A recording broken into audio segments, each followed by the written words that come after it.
Hello everyone, Andrew here, and welcome to a bonus video that I wanted to show everyone. I was going to save this until the end of the Let's Play, but since recently that thing happened where I lost all of my lives when I turned off the game, and because I know that there are even some awesome people out there who are playing along with me as I do this Let's Play, I thought that this would be a cool trick to show off now since we just beat the level. And since there are some pretty difficult worlds coming up, so if you are playing along, or if any time you're playing and you want to rack up some lives before you take on those difficult levels, this is a trick for you. So we're going to go back to Millstone Mayhem here, and we're going to go to the beginning of the level where we have these Krusha guys, who I pointed out in the last part, they only can be killed if you jump on them with DK. So if we fall down here, and you hold the left and B button, you kind of get stuck against the wall with Diddy because he's not killing him, so you're constantly bouncing on top of his head, and then you'll start to rack up lives. In Donkey Kong Country, just like in the Super Mario Brothers games, as you jump on consecutive enemies in a row, you eventually start to get one-ups. This isn't initially obvious because unlike in Mario, where your points increase for every enemy you jump on, so it goes from like 100 to 200 to 400 to 800 to 1600, it doesn't show that in Donkey Kong Country, so for the longest time, I didn't even realize that was possible, and there are very few points in the game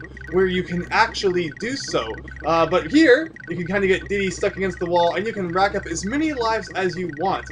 Even though the number stops at 99, it is actually still counting lives. So we could have, over, 150, 200, and if you die, it will, so say you had 150 lives, it would go down to 149, but the number will stay at 99 until you drop below 99. So if you have to turn off your game and lose up all those hard-earned, you lose all those hard-earned lives, this is the trick for you, especially when you take on those, difficult levels that are coming up later on in the game. I don't know if it will eventually max out and, it will overflow and totally crash the game. I've never actually left it that long. Maybe we should leave it for, 12 hours and jump to some other dimensions and, there's all that kind of simple stuff that, anybody can easily pull off.